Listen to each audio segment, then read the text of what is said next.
Sêneca, Lúcio Aneu Sêneca, nasceu em Córdoba, aproximadamente entre 4 a.C. e 1 depois de Cristo. Era de família abastada, que se transferiu para Roma quando ele e seus 2 irmãos, Novato e Mela, eram crianças. Muito jovem, Sêneca estudou com o estoico Átalo e com 2 neopitagóricos, Sótion de Alexandria e Papírio Fabiano, discípulos do filósofo romano Quinto Céstio, que professou uma doutrina eclética e possivelmente original, combinando elementos do estoicismo e do pitagorismo. Talvez, por motivos de saúde, Sêneca transferiu-se, por volta de 20 depois de Cristo, para Alexandria, no Egito, de onde retornou em 31. Quase aos 40 anos, iniciou carreira como orador e político, no cargo de questor, tendo em seguida ingressado no Senado. Frequentou a corte de Calígula, onde estabeleceu vínculos com as irmãs do imperador, Livila, Drusila e Agripina Menor, mãe do imperador Nero. Sendo figura destacada no Senado e no ambiente palaciano, devido às intrigas políticas, foi envolvido numa conjuração contra Calígula. Teria se livrado da condenação à morte, provavelmente por intercessão de aliados, que alegaram já estar ele condenado a uma morte natural iminente, devido a uma doença pulmonar crônica. Pouco tempo depois, morto Calígula em 41, Sêneca tornou-se alvo de Messalina, esposa do imperador Cláudio, num confronto entre esta e as irmãs de Calígula. Acusado de manter relações adúlteras com Livila, Sêneca teve sua morte decretada pelo Senado. Por intervenção do próprio imperador, a pena foi comutada em exílio, que durou 8 anos, na ilha de Córcega, período em que o filósofo se dedicou aos estudos e à composição de obras em prosa e em verso. Após a morte de Messalina, 48 d.C., a nova esposa de Cláudio, sua sobrinha Agripina, possibilitou o retorno de Sêneca, em 49 d.C., e o instruiu como preceptor de seu filho Nero, então com 12 anos. Morto Cláudio em 54, Nero foi nomeado seu sucessor e Sêneca tornou-se o principal conselheiro do jovem príncipe. Seguiu-se um período de equilíbrio político que durou 5 anos. No entanto, o conflito de interesses envolvendo, de um lado, Agripina e seus aliados e, de outro lado, conselheiros de Nero, os quais, por sua vez, se opunham a Sêneca, levou a uma crise que resultou na morte de Agripina, em 59, e no gradual enfraquecimento político de Sêneca. Em 62, Nero recusou-lhe uma solicitação para afastar-se inteiramente das atividades de governo. Mesmo assim, alegando idade avançada e saúde precária, Sêneca passou a consagrar-se prioritariamente ao otium, o que significava dedicação à leitura e à escrita. Sua relação com Nero deteriorou-se, entre outros motivos, pelo prestígio do filósofo em setores do meio político e intelectual, que viam nele a figura de um governante ideal. No início de 65, Sêneca foi apontado entre os participantes de uma conjuração para derrubar o príncipe. Condenado à pena capital, morreu em 19 de abril. A Paulino. A maior parte dos mortais, Paulino, queixa-se da malignidade da natureza, porque somos gerados para uma curta existência, porque esse espaço de tempo que nos é dado transcorre tão veloz, tão rápido, que com exceção de bem poucos, os demais a vida os deixa exatamente nos preparativos para a vida. E não é conforme opinam, só a massa de insensatos que deplorou esse mal comum. Esse sentimento provocou queixas também de homens ilustres. Daí aquela conhecida frase do maior dos médicos, abre aspas, a vida é breve, a arte é longa, fecha aspas. Daí também o questionamento de Aristóteles, nada conveniente para um homem sábio, quando protesta contra a natureza pelo fato dela ter concedido aos animais uma vida tão longa que eles podem durar 5 ou 10 gerações, e ao homem, criado para tantas importantes realizações, ter estabelecido um limite tão inferior. Não dispomos de pouco tempo, mas desperdiçamos muito. A vida é longa o bastante e nos foi generosamente concedida para a execução de ações, as mais importantes, caso toda ela seja bem aplicada. Porém, quando se dilui no luxo e na preguiça, quando não é despendida em nada de bom, somente então, compelidos pela necessidade derradeira, aquela que não havíamos percebido passar, sentimos que já passou. É assim que acontece. Não recebemos uma vida breve, mas a fazemos. Dela não somos carentes, mas pródigos. Tal como amplos e magníficos recursos, quando vêm para o mal detentor, são dissipados no instante, ao passo que, por mais modestos que sejam, se entregues a um bom guardião, crescem pelo uso que se faz deles. Assim também a nossa existência é bastante extensa para quem dela bem dispõe. Por que nos queixamos da natureza? Ela se revelou benigna. A vida será longa se souberes utilizá-la. No entanto, um é dominado por uma avareza insaciável, outro por um empenho laborioso em tarefas inúteis. Um vive impregnado de vinho, outro se entorpece na preguiça. Este se vê esgotado por uma ambição sempre dependente de julgamentos alheios. Aquele, um desejo irrefreável de comerciar, o conduz por todas as terras e todos os mares na esperança de lucro. A cobiça de feitos militares atormenta alguns, sempre empenhados em levar perigo a outros ou inquietos pelo próprio. Há aqueles que, por voluntária servidão, se consomem na veneração ingrata de seus superiores. Muitos se detiveram na busca da sorte alheia ou na lamentação da sua. A grande maioria, que nada persegue ao certo, foi lançada a novos projetos por sua frivolidade volúvel, inconstante e descontente consigo mesma. A alguns não agrada nenhuma meta para a qual possam direcionar seu percurso, mas o destino os surpreende entorpecidos e bocejantes, de tal modo que eu não duvidaria ser verdadeiro o que no maior dos poetas vem afirmado à maneira de um oráculo. Abre aspas. É diminuta a parte da vida que vivemos. Fecha aspas.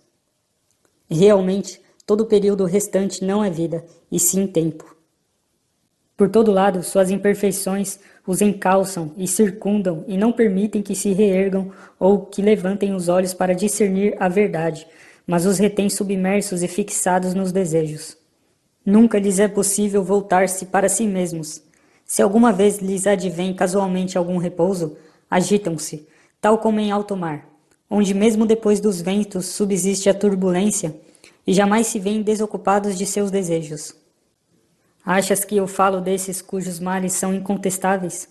Olha aqueles para cuja felicidade todos acorrem, são sufocados pelos próprios bens, para quantos as riquezas são opressivas. Quanto à eloquência de muitos e o encargo cotidiano de dar prova de seu engenho fazem verter sangue. Quantos empalidecem por seus prazeres contínuos? A quantos não deixou nenhuma liberdade o bando de clientes que os rodeia? Enfim, percorre todos esses, desde os mais humildes até os mais elevados. Este invoca um defensor, aquele lhe presta assistência. Um está em perigo, o outro o defende. Um outro o julga. Ninguém reivindica ter a posse de si mesmo. Um se consome por causa de outro. Informa-te sobre esses cujos nomes se conservam na memória. Verás que eles são reconhecíveis pelas seguintes características. Aquele é ligado a Cicrano, este outro a Beltrano. Ninguém pertence a si próprio.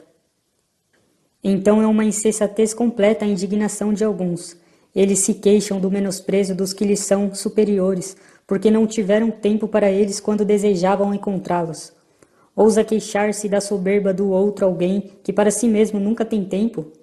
Aquele, porém, mesmo com expressão insolente, olhou para ti. Quem quer que sejas, ouviu tuas palavras, admitiu-te ao seu tempo. Tu jamais te dignaste a te observar e a te ouvir. Assim, não há razão para que censures em alguém essas obrigações, posto que, na verdade, sempre que tu as cumprias, não é que desejavas estar com a outra pessoa, mas não podias estar contigo mesmo. É possível que todos os talentos que alguma vez brilharam nisto concordem unânimes. Nunca ficarão estupefatos o bastante diante dessa turvação das mentes humanas. Não toleram que suas propriedades sejam ocupadas por ninguém, e se há uma pequena disputa sobre a medida de seus limites, recorrem a pedras e armas. Já em suas vidas, consentem que os outros se instalem e até mesmo introduzem eles próprios os que vão ser os possessores dela. Não se encontra ninguém que queira repartir seu dinheiro. Já sua vida, quanto cada um a distribui entre muitos. São mesquinhos na retenção do patrimônio, mas, tão logo se trate de gastar tempo, são extremamente pródigos, com a única coisa em relação à qual a avareza é honrosa. Eu gostaria de abordar uma pessoa dentre as mais idosas da seguinte maneira. Abre aspas.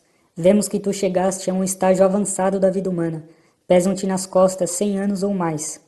Vamos, faz o computo de tua existência. Calcula quanto desse tempo um credor, quanto uma amante, quanto um rei, quanto um cliente te subtraiu, quanto uma desavença conjugal, quanto o obrigatório ir e vir pela cidade. Acrescenta as dores que nós causamos por nós mesmos. Acrescenta também o tempo que se perdeu sem uso. Verás que tu tens bem menos anos do que enumeras. Repassa na memória, sempre que estiveste seguro de uma decisão tua. Com poucos dias decorreram tal como havias planejado. Em que momento estivestes disponível para ti? Quando tua face manteve expressão normal? Quando tua alma se manteve impassível? Que obra realizaste em uma vida tão longa? Quantas pessoas saquearam a tua vida sem que tu percebesses o que perdias? Quanto te subtraiu uma tristeza inútil, uma alegria tola, uma cupidez voraz, uma conversa fútil, com pouco te foi deixado do que era teu, compreenderás que estavas morrendo prematuramente. Qual é então a causa disso? Viveis como se sempre havereis de viver. Nunca vos ocorreu vossa fragilidade. Não observais quanto tempo já transcorreu. Desperdiçais como se de uma fonte plena e abundante, quando, nesse interim, exatamente aquele dia que é doado a uma pessoa ou a uma tarefa, talvez seja o último. Tendes medo de tudo como mortais, desejais tudo como imortais. De homens, os mais poderosos elevados a uma alta posição, verás escaparem palavras pelas quais desejam e louvam o tempo disponível para si mesmos, e o preferem a todos os demais bens.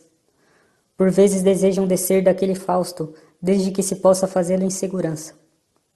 De fato, mesmo que nada a ataque ou abale, a fortuna por si mesma desmorona sobre si. O divino Augusto, que os deuses elevaram mais do que a nenhum outro, não deixou de solicitar repouso para si e de pedir afastamento da administração pública. Toda a conversa sua sempre estava voltada para este ponto, que ele esperava retirar-se. Porém, ele se distraía de suas fadigas com este doce consolo, mesmo que falso, o de que um dia haveria de viver para si. Em uma carta enviada ao Senado, na qual prometera que seu repouso não estaria livre de uma função dignitária, nem seria discrepante de sua glória anterior, encontrei as seguintes palavras, abre aspas, mas isso pode ser mais ilusoriamente prometido do que realizado. No entanto, posto que a alegria real ainda demora, o desejo de um momento por mim tão almejado levou-me a experimentar de antemão algo desse prazer pelo deleite de expressá-lo em palavras. Fecha aspas. O ócio pareceu-lhe um bem tão grande que ele o tomou antecipadamente em pensamento, posto que pelo usufruto não podia. Ele que via todas as coisas subordinadas exclusivamente a si, ele que ditava a sorte de homens e nações, com toda alegria imaginava aquele dia em que haveria de despojar-se de sua grandeza. Levado a combater primeiro contra seus concidadãos, depois contra seus colegas, por fim, contra parentes, espalhou sangue por mar e por terra.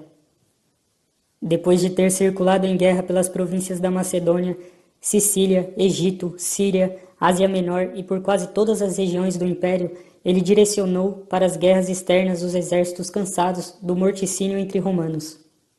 Enquanto pacifica os Alpes e doma inimigos que vieram a se entregar à plena paz imperial, enquanto estende as fronteiras além do Reno, do Eufrates e do Danúbio, na própria Roma fiavam-se contra ele as espadas de Murena, Cepião, Lépido, Ignácio e de outros. Não havia ainda escapado das insídias desses opositores, quando sua filha e tantos jovens nobres, entregues ao adultério como que a uma prática devocional, aterrorizavam sua idade já avançada, e ainda Lulo, e de novo uma mulher em temível união com um Antônio. Mal havia extirpado essas úlceras, junto com os próprios membros, outras brotavam por baixo, tal como em um corpo com excesso de sangue. Sofria-se sempre uma hemorragia em alguma parte. Assim, ele ansiava por retiro, em cuja esperança e projeção se acalmavam os seus sofrimentos. Esse era o voto daquele que podia satisfazer todos os votos. Marco Cícero, fustigado entre Catilinas e Clódios, de um lado, e Pompeus e Crassus, de outro, aqueles, inimigos declarados, estes, amigos duvidosos, enquanto balançava a deriva com a República e tenta detê-la em seu naufrágio, para no fim ser tragado com ela, nem tranquilo na prosperidade, nem capaz de tolerar as adversidades. Quantas vezes não abomina até aquele seu consulado, louvado por ele não sem motivo, mas sem limites. Que palavras lamentáveis ele exprime em uma epístola a Ático, depois de já derrotado Pompeu, o pai, quando então o filho procurava recompor na Espanha suas forças dispersas. Abre aspas, queres saber, fecha aspas, diz ele, abre aspas, o que faço aqui? Permaneço semilivre em minha vila de Túsculo, fecha aspas. Cícero se diz semilivre, mas, por Deus, nunca um sábio recorrerá a um termo tão humilhante. Nunca será semilivre uma pessoa de liberdade íntegra e sólida, independente, de pleno direito e mais elevada que as outras. Ora, o que pode estar acima daquele que está acima da fortuna? De fato, ainda adolescente, vestindo a pretexta, ousava fazer recomendações sobre réus diante dos juízes e exercer sua influência no foro, de modo realmente tão eficaz que há notícia de ele ter ganhado algumas causas. Mas, com tais lamentos, não modificaram nem os outros, nem a si próprias, pois seus sentimentos retornam ao padrão habitual logo depois de descarregados pelas palavras. Mas, por Deus, vossa vida, ainda que se estenda por mais de 1000 anos, estará confinada em um período muito estreito. Já os vícios não deixarão de devorar época alguma. De fato, é forçoso que logo vos escape esse espaço de tempo, que é dilatado por via da razão, ainda que por natureza ele corra. Realmente não podeis apanhar nem reter ou retardar a mais veloz de todas as coisas. Contudo, permites que ela se vá como algo supérfluo e renovável. Ora, à frente de todos, coloco aqueles que não têm tempo para nada, exceto para o vinho e os prazeres, pois ninguém tem ocupação mais torpe. Outros, mesmo quando dominados por uma imagem vã de glória, ao menos se equivocam faustosamente. Ainda que me enumeres homens avarentos ou iracundos, ou os que se obstinam em ódios injustos ou em guerras, todos esses erram com bastante virilidade. É desonrosa a degradação dos que se devotam ao ventre e aos prazeres. Examina o tempo total dessas pessoas, olha quanto dele empregam em fazer cálculos, quanto em armar ciladas, quanto em recear, quanto em adular, quanto em ser aduladas, quanto as ocupam os processos judiciais, seus e os dos outros, quanto os jantares, quanto já se incluem em seus deveres. Verás como nem seus males, nem seus bens não lhes permitem tempo nem de respirar. Enfim, é consenso que nenhuma atividade pode ser bem exercida por um homem ocupado, nem eloquência, nem estudos liberais, dado que seu espírito sobrecarregado não absorve nada de modo mais profundo, mas rejeita tudo como se lhe tivesse sido imposto. Nada é menos peculiar do homem ocupado do que viver. Não há coisa mais difícil de saber do que viver. São comuns e numerosos os que professam outros conhecimentos, alguns dos quais até mesmo crianças parecem ter tão perfeitamente aprendido que também podem ensinar. É preciso durante toda a vida aprender a viver, e o que talvez cause maior admiração, é preciso durante toda a vida aprender a morrer. Muitos homens, dos mais importantes, tendo se desvencilhado de todos os seus entraves, posto que haviam renunciado a riquezas, cargos, prazeres, até o fim de seus dias trataram apenas disto, de saber viver. E, no entanto, muitos deles deixaram a vida depois de confessar que ainda não tinham tal conhecimento, de modo que menos ainda o têm esses outros que mencionei. Acredita-me, é próprio de um grande homem, daquele que está acima dos erros humanos, não permitir que tomem nada de seu tempo, e é por isso que a vida dele é muito longa, porque todo o tempo que lhe esteve disponível foi inteiramente reservado para si. Dele nada ficou sem uso e ocioso, nada esteve na dependência de outra pessoa, pois ele não encontrou nada que fosse digno de permutar por seu tempo, sendo dele um guardião bastante parcimonioso. Assim, o tempo foi para ele suficiente, mas é forçoso que tenha faltado para aqueles de cuja vida muito foi levado por uma multidão. Nem é o caso de pensares que eles, por vezes, não se dão conta de seu dano. Certamente ouvirás muitos desses que suportam o peso de uma grande prosperidade, vez ou outra exclamarem, no meio de um bando de clientes ou de ações processuais ou de outras honrosas misérias, abre aspas, não tenho o direito de viver, fecha aspas. Como podereis tê-lo? Todos aqueles que te invocam para si, roubam de ti. Aquele réu, quantos dias te auferiu? Quantos aquele candidato? Quantos aquela velha, cansada de enterrar seus herdeiros? Quantos aquele que se finge de doente para atiçar a cobiça dos que capitam testamentos? Quantos aquele amigo poderoso que vos tem com vistas não à amizade, mas a seu séquito? Repito, faz um balanço e confere os dias de tua vida, verás que te sobraram bem poucos e residuais. Há quem, depois de obter a magistratura que cobiçara, anseia por deixá-la, logo dizendo, quando é que vai acabar este ano? Outro patrocina os espetáculos públicos, que ele muito apreciou lhe terem sido sorteados, e então indaga: quando me livrarei disso? Aquele outro é um advogado disputado por todo o foro, e o faz lotar com uma grande multidão, para além de onde pode ser escutado. Quando, diz ele, é que virá o período de recesso? Cada um apressa sua vida e sofre a ânsia do futuro e o tédio do presente. Mas aquele que emprega todo o tempo em seu proveito, que dispõe cada dia como se fosse o último, nem anseia pelo dia seguinte, nem o teme. De fato, que novo deleite já lhe poderia trazer uma hora qualquer? Tudo lhe é conhecido, tudo foi por ele experimentado até a saciedade. Então, não há motivo para pensares que alguém viveu longamente só por causa dos cabelos brancos ou das rugas. Ele não viveu longo tempo, mas existiu longo tempo. É como se pensasses que navegou muito, que em uma terrível tempestade surpreendera na saída do porto, impelindo-o para um lado e outro sob ventos furiosos de diversas direções, e fazendo-o deslocar-se em círculo pelos mesmos lugares. Ele não navegou muito, mas foi muito fustigado. Fico sempre admirado quando vejo alguns solicitarem o tempo de outros, e estes, aos quais se solicitou, os concederem muito facilmente. Ambos levam em conta aquilo para o que se solicitou o tempo, mas nenhum dos dois o próprio tempo. É como se fosse nada o que se solicita, nada o que se concede. Joga-se com a coisa mais preciosa que existe.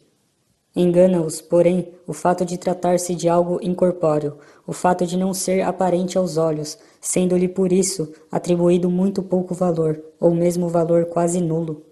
As pessoas recebem com muito prazer pensões e auxílios, e nisso colocam seu empenho, atenção ou cuidados. Ninguém valoriza o tempo. Usam-no com toda displicência, como se nada valesse. Mas verás essas mesmas pessoas, quando doentes, tocar os joelhos dos médicos se delas estiver se aproximando um risco iminente de morte, ou dispostas a despender todo o seu patrimônio para preservar sua vida se tem nenhuma pena capital. Tamanha é a discrepância de seus estados psíquicos. Mas, se fosse possível expor a cada um, do mesmo modo que a soma de seus anos passados, igualmente a de seus anos futuros, como ficariam alarmados de ver que lhes teriam restado poucos? Como os poupariam? Ora, é fácil gerir aquilo que, apesar de exíguo, é certo. Com mais cuidado se deve conservar o que não se sabe quando irá faltar. Mas o próprio fato dessa subtração o ignoram, por isso lhes é tolerável o dano de um prejuízo inaparente. Ninguém vai restituir os teus anos, ninguém vai devolver-te de novo a ti mesmo. A vida segue a trajetória que iniciou e não retrocede ou detém seu curso. Não fará tumulto, nem advertirá sobre sua velocidade, deslizará em silêncio. Ela não se prolongará por ordem de um rei, nem pelo favor do povo, transcorrerá do modo como foi determinada desde o seu primeiro dia, não sofrerá nenhum desvio, nenhum retardo. O que irá acontecer? Tu estás ocupado, a vida se apressa. Nesse interim, a morte irá chegar, para a qual, querendo ou não, terás de ter tempo. Pode haver algo mais insensato do que o pensamento de algumas pessoas? Digo aquelas que se jactam de sua prudência. Estão empenhadamente ocupadas para que possam viver melhor, planificam sua vida com dispêndio de vida, dispõem seus planos num longo prazo. Proclama-nos o maior dos poetas, cantando essa fórmula salutar, como que inspirado por lábios divinos. Para os tristes mortais, os melhores dias da vida são sempre os que fogem primeiro. Virgílio Górgicas. Por que tardas? Diz ele. Por que ficas parado? Se não utilizas, ele escapa. E mesmo que utilizes, ele escapará. Assim, deve-se velozmente lutar contra a rapidez do tempo, disponível para nós, e como que logo beber de uma rápida torrente que não há de fluir para sempre. Isso também diz o poeta à perfeição para censurar uma indecisão infinita, pois diz não às melhores épocas, e sim os melhores dias. Por que é que, seguro e indolente, em meio a tão imensa fuga do tempo, estendes em uma longa série os teus meses e anos, do modo que bem pareceu a tua avidez? Ele te fala do dia, e exatamente deste que está em fuga. Há então alguma dúvida de que os melhores dias são os primeiros a fugir para os tristes mortais, isto é, para os ocupados? Seus espíritos ainda pueris são oprimidos pela velhice, a qual eles chegam desavisados e indefesos. De nada se precaveram, caíram nela de súbito, e desprevenidos, sem terem percebido que diariamente ela se aproximava. Assim como uma conversa, uma leitura ou uma reflexão mais profunda distrai os que estão em viagem, e eles se dão conta de que chegaram antes de ter notado que se aproximavam, assim também este trajeto de nossa vida, contínuo e tão rápido que percorremos com o mesmo passo, em vigília ou dormindo, não é aparente para as pessoas ocupadas, exceto no fim. Se eu quiser dividir em partes e em argumentos a tese que proponho, vão-me ocorrer muitos pelos quais poderia provar que é brevíssima a vida das pessoas ocupadas. Fabiano, que não era um desses filósofos de cátedra, mas um daqueles verdadeiros e antigos pensadores, costumava dizer que contra os transtornos passionais é preciso lutar com força, não com argúcias, e repelir uma frente de ataque não com pequenas escaramuças, mas com uma investida dura.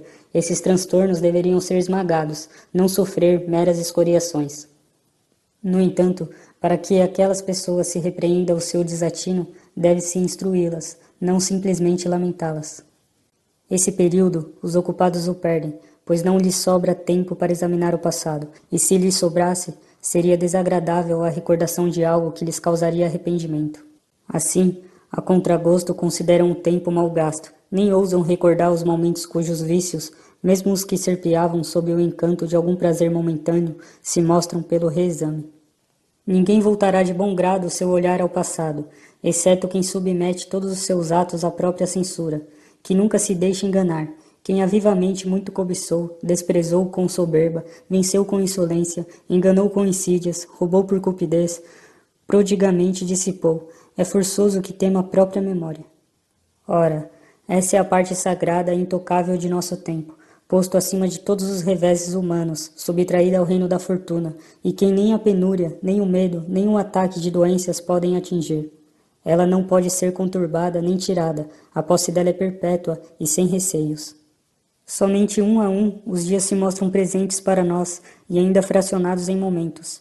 Porém, todos os dias do passado, tão logo ordenares, estão diante de ti. A teu arbítrio irão deixar-se examinar detidamente. Isso os ocupados não têm tempo de fazer. É próprio de uma mente segura e tranquila percorrer todos os períodos de sua vida. As almas dos ocupados, como se estivessem atadas sob o jugo, não podem virar-se e olhar para trás. Portanto, a vida deles desaparece num abismo, e tal como nada adianta verter líquido à borda de um recipiente, se embaixo não há fundo que o receba e conserve, assim também não importa quanto tempo nos é concedido, se não há lugar onde ele possa depositar-se, se ele vaza por trincas e perfurações de nossas almas. É brevíssimo o tempo presente, a ponto mesmo que para alguns parece inexistente. Está de fato sempre em curso, flui com rápida vazão, deixa de existir antes de chegar, não admite retardo, é tal qual o universo e os astros, cujo movimento sempre incansável nunca se detém no mesmo ponto. Portanto, aos ocupados diz respeito somente o tempo presente, que é tão breve que não se pode apreendê-lo, e mesmo este é subtraído deles por estarem divididos em muitas atividades. Em suma, queres saber quão pouco tempo eles vivem? Olha quanto desejam viver longo tempo. Velhos decrépitos mendigam em suas preces o acréscimo de uns poucos anos. Fingem ser mais novos, lisonjeiam-se com essa mentira e iludem-se tão prazerosamente quanto se junto com eles enganassem o destino. Porém, já quando alguma enfermidade os advertiu de sua condição mortal, quão apavorados eles morrem, não como se deixassem a vida, mas como se fossem arrancados. Gritam que foram estúpidos por não terem vivido e que, se acaso tiverem escapado daquele estado enfermo, viverão retirados de suas atividades. Então, refletem quão inutilmente amealharam aquilo que não viriam a usufruir, quanto todo o seu esforço caiu no vazio. Mas, para aqueles que levam uma vida longe de qualquer atribulação, por que não seria ela duradoura? Nenhuma parte dela é usurpada, nenhuma é dispersa aqui e ali, nenhuma se perde por negligência, nenhuma é dissipada com largueza, nenhuma é supérflua. Toda ela, digamos assim, é rentável. Desse modo, por breve que seja, ela é plenamente suficiente, e por isso, quando vier o último dia, o sábio não hesitará em caminhar para a morte com passo firme. Talvez perguntes quem são os que eu chamo de ocupados. Não há por que pensares que me refiro só àqueles que são expulsos da basílica por cães enfim lançados contra eles. Aqueles que vês faustosamente espremidos no meio da multidão dos próprios clientes, ou, de modo degradante, no meio de um grupo alheio, aqueles cujas obrigações os fazem sair de suas casas para bater à porta de outros, aqueles a quem os leilões realizados pelo pretor deixam atarefados em razão de um lucro infame e que um dia há de apodrecer. Para alguns, o tempo que tem para si é cheio de ocupações, em sua propriedade no campo ou em seu leito, em meio à solidão. Mesmo que afastados de todos, são molestos a si próprios. Não se deve dizer que é ociosa a vida deles, mas uma indolente ocupação. Tu chamas de ocioso aquele que, com minucioso apuro, enfileira bronzes de Corinto preciosos por causa da insânia de uns poucos e consome a maior parte do dia com pedaços de cobre azinhavrados? Aquele que se senta diante dos ringues, realmente, que afronta. Padecemos de vícios que nem sequer são romanos, e torce por uns rapazotes lutadores. Aquele que separa os grupos de suas crias em pares, segundo a idade e a cor, que faz alimentar seus atletas mais recentes. Como? Chamas de ociosos os que passam muitas horas no cabeleireiro, durante as quais lhe aparam o que cresceu na noite anterior, discute-se sobre cada fio de cabelo, arrumam as mechas desalinhadas, ou as juntam sobre a fronte, se estão faltando aqui e ali. E como se enfurecem se o cabeleireiro foi um pouco descuidado demais, como se fossem de um homem os cabelos que ele estava aparando. Como se irritam se algo foi cortado de sua juba, se algo dela se assentou fora de ordem, se ela toda não tem bom caimento em cachos. Qual desses homens não preferiria que se pusesse em desordem antes a república que seus cabelos? Que dizer daqueles que, empenhados em compor, ouvir e aprender canções, contorcem a voz com inflexões de uma entonação absolutamente inepta, cuja correta emissão a natureza fez ser a melhor e a mais simples, e que estão sempre estalando os dedos para marcar o compasso de algum canto que modulam interiormente, e dos quais se escuta um tácito cantarolar, mesmo quando são chamados a tomar parte em assuntos sérios, muitas vezes até tristes. Essas pessoas não usufruem de seu tempo, mas se ocupam de nulidades. Seus jantares, por Deus, eu não os colocaria entre seus momentos de pausa. Quando vejo com que preocupação dispõe a prataria, com que diligência fazem arregaçar as túnicas de seus eunucos, quão ansiosos com relação a como ficou o javali preparado pelo cozinheiro, com que rapidez, a um sinal dado, aqueles pajens depilados atendem à mesa, com quanta destreza as aves são cortadas em pedaços não desiguais, o cuidado com que tristes moleques limpam os restos cuspidos por convivas bêbados. É disso que lhes vem a fama de elegância e refinamento, e a tal ponto seus vícios acompanham em todos os âmbitos de sua vida, e não podem beber nem comer sem ostentação. Eu nem mesmo poderia enumerar entre os ociosos os que se fazem transportar aqui e ali em uma cadeira ou em uma liteira e se aprontam para as horas de seus passeios como se a estes não pudessem faltar, aqueles aos quais outra pessoa deve lembrar quando devem lavar-se, quando nadar, quando comer. A tal ponto se tornam lânguidas essas almas muito afetadas, que por si sós não podem saber se têm fome. Ouço dizer que um desses afetados, se é que se deve chamar de afetação, desaprender os hábitos humanos, quando colocado em uma cadeira, depois de retirado do banho por várias mãos, interrogou: já estou sentado? Este, que ignora se está sentado, tu achas que ele sabe se vive ou se enxerga, ou se está ocioso? Eu não poderia facilmente dizer qual das duas coisas me dá mais pena, o fato de ele não saber isso ou de fingir não saber. De muitas coisas tais pessoas realmente se esquecem, mas de muitas também simulam esquecer. Comprazem-se com alguns vícios como se fossem prova de sua boa fortuna. Saber o que se faz parece coisa de gente muito simples e desprezível. E vais agora achar que mentem os mimos em muitas de suas críticas ao luxo. Por Deus! Eles omitem muito mais do que inventam, e tanto avançou, nesta nossa época, engenhosa apenas nisso, uma quantidade tão grande de vícios inacreditáveis que já podemos denunciar os mimos por negligência. É impensável haver alguém a tal ponto atolado nos prazeres que, para saber se está sentado, deve fiar-se em outro. Ele, portanto, não é ocioso, deve-se lhe dar outro nome. É um doente, ou melhor, um morto-vivo. É ocioso quem tem a percepção de seu ócio. Mas, esse semi-morto, a quem é necessário a indicação de alguém para perceber a posição do próprio corpo, Como pode ser ele dono de algum momento de sua vida? Realmente ninguém duvidará de que produzem uma laboriosa nulidade os que se detêm no estudo de inúteis erudições literárias. Essa legião já é grande também entre os romanos. Foi dos gregos essa doença de indagar que número de remadores teria tido Ulisses, se primeiro teria sido escrita a Ilíada ou a Odisseia. Além disso, se são do mesmo autor, e ainda outras coisas desse tipo, que, se alguém guarda para si, elas em nada ajudam sua consciência interior, e, se as divulga, não iria parecer mais douto, e sim mais tedioso. Eis que invadiu também os romanos esse desejo vão de aprender futilidades.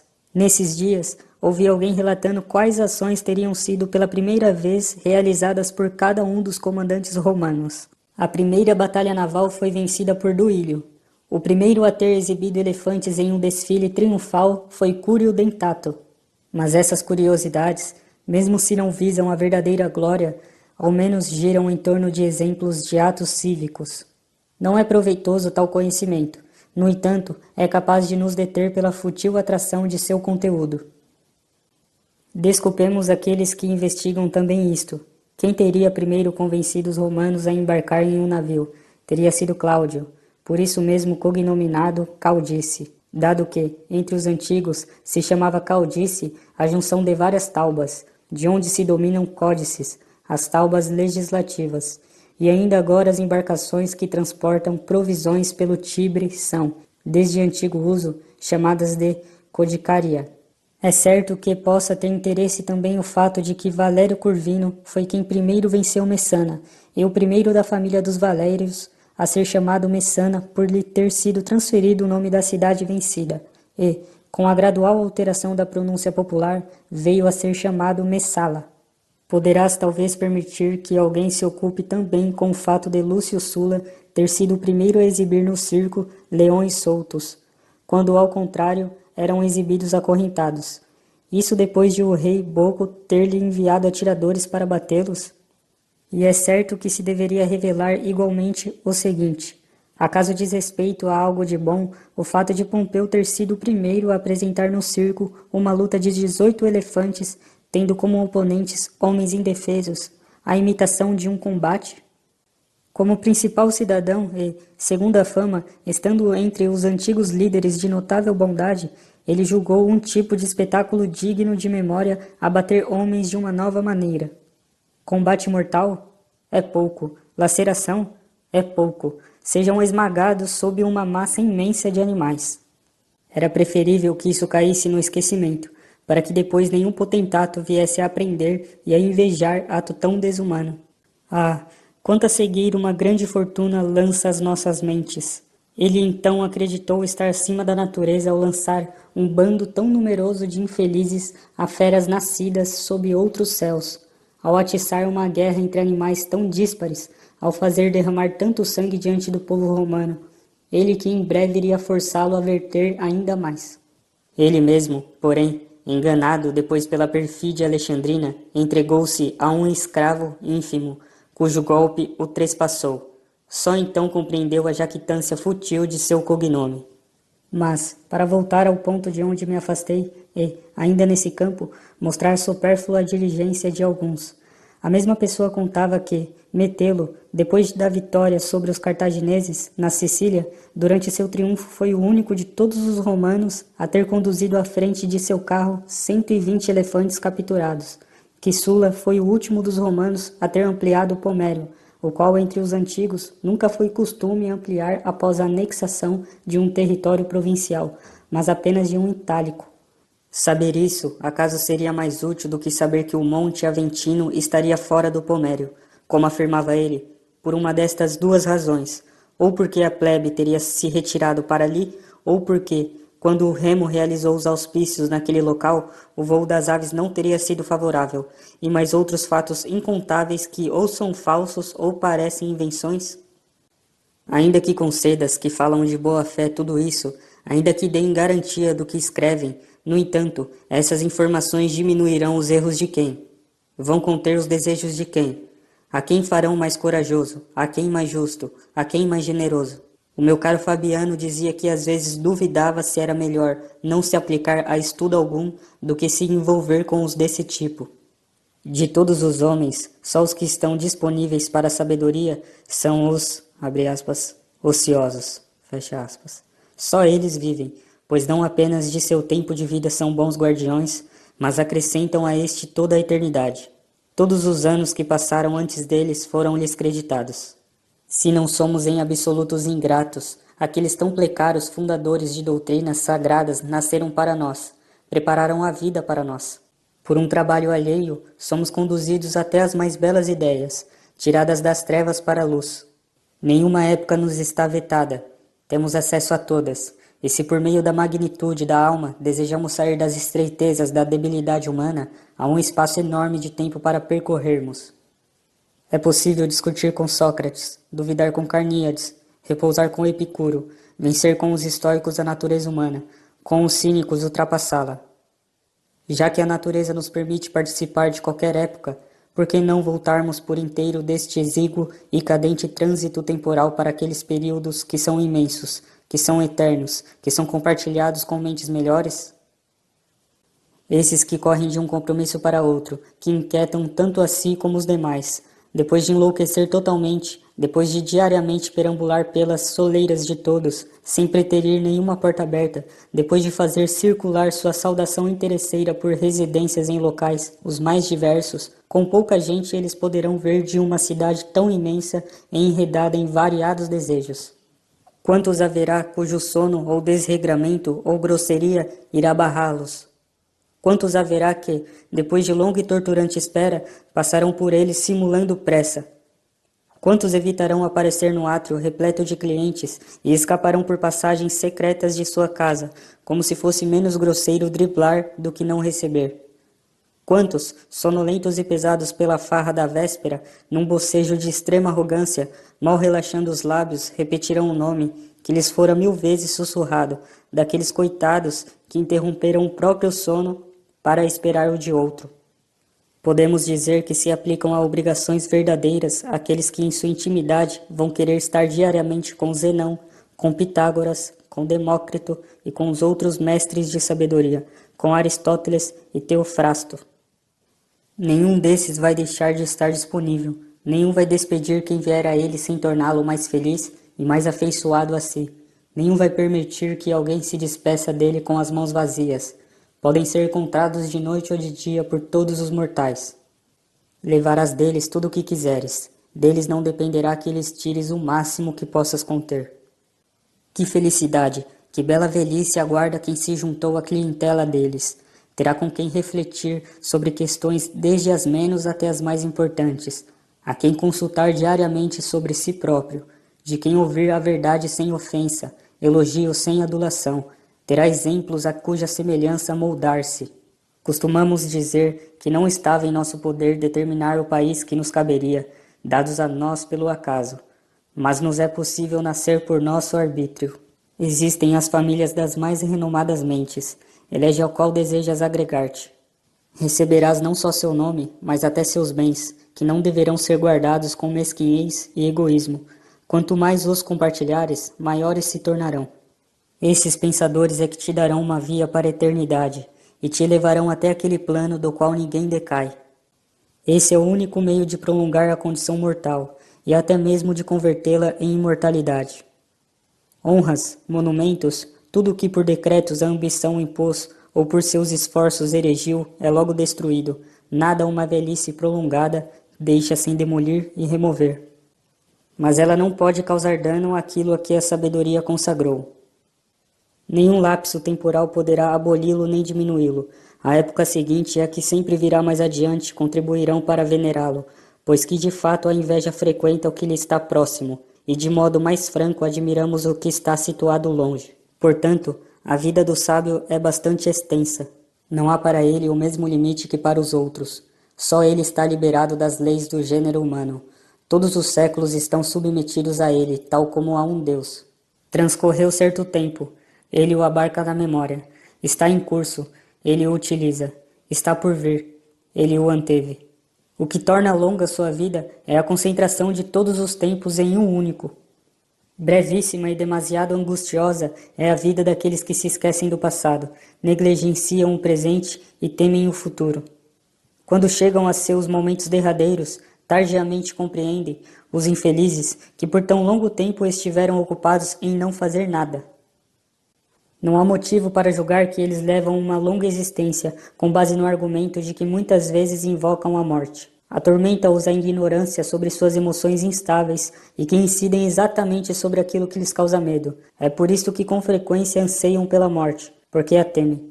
Também não há por que julgar como prova de que vivem longo tempo o fato de às vezes o dia lhes parecer longo, ou de se queixarem de que as horas passam lentamente até a chegada do momento indicado para o jantar. De fato, se alguma vez suas ocupações os abandonam, inquietam-se por terem sido deixados com o tempo para si e nem sabem como dispor dele ou gastá-lo. Assim, lançam-se a qualquer ocupação e enfadonham todo o intervalo entre uma e outra. Da mesma maneira, quando se anunciou a data de uma luta gladiatória ou quando se espera a que fora marcada para algum outro espetáculo ou diversão, querem pular os dias que faltam. Para eles, toda a demora do evento esperado é longa, mas aquele momento que amam é breve e fugaz, e muito mais breve por causa da doença deles. De fato, passam de um desejo para o outro e não podem deter-se em um único. Os dias para eles não são longos, mas detestáveis. Porém, ao contrário, quando lhes parecem curtas as noites que passam nos braços de prostitutas ou no vinho. Daí também o delírio dos poetas, que com suas ficções alimentam os desatinos humanos, segundo os quais Júpiter, seduzido pelo prazer do sexo, teria duplicado a noite. Mesmo seus prazeres tão trépidos e perturbados por vários temores e, bem quando estão mais exultantes, sobrevém-lhes um pensamento inquietante. Quanto tempo vai durar? Por causa desse sentimento, reis lamentaram seu poderio, e não os deleitou a grandiosidade de sua boa fortuna, mas os aterrorizou, o fim que um dia lhe adviria.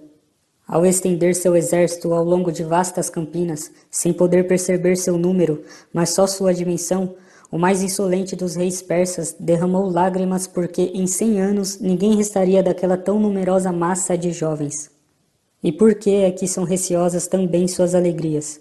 É porque elas não se apoiam em motivos sólidos, mas são conturbadas pela mesma inconsciência da qual se originam. Por outro lado, como pensas que são os momentos que eles próprios admitem como tristes, uma vez que também aqueles alegres, com os quais se exaltam e transportam acima dos homens, são tão pouco genuínos? Todos os seus maiores bens são motivo de inquietação, e em sorte alguma é pior confiar que na melhor delas. Para salvaguardar a felicidade, é preciso outra felicidade, e devem-se fazer votos pelos próprios votos alcançados. De fato, é instável tudo o que nos advém de modo fortuito, e, quanto mais elevada é uma situação, tanto mais está exposta à queda. Laboriosamente conseguem o que desejam, conservam angustiados o que conseguiram. Nesse interim, não se faz nenhuma reflexão sobre o tempo, que nunca mais vai tornar atrás. Novas ocupações substituem-se às antigas, uma esperança desperta outra, uma ambição, outra ambição. Não se busca o fim da infelicidade, muda-se-lhe a fonte. Os nossos cargos nos torturam, mais tempos nos tomam uns dos outros, deixamos de penar como candidatos, iniciamos como partidários de outros, desobrigamo-nos do aborrecimento de acusar, deparamos com o de julgar, deixou-se de ser membro do júri, passa-se a presidi-lo, envelheceu-se na administração remunerada de bens alheios, é hora de ocupar-se das próprias riquezas. Mário deixou a farda, exerce o consulado. Quíncio apressa-se a escapar do cargo de ditador. Será reconvocado a largar do arado. Cipião marchará contra os cartagineses, ainda sem estar maduro para tamanha empresa. Vencedor de Aníbal, vencedor de Antíoco, glória de seu consulado, garantia de seu irmão, não fosse ele próprio a opor-se, seria colocado ao lado de Júpiter.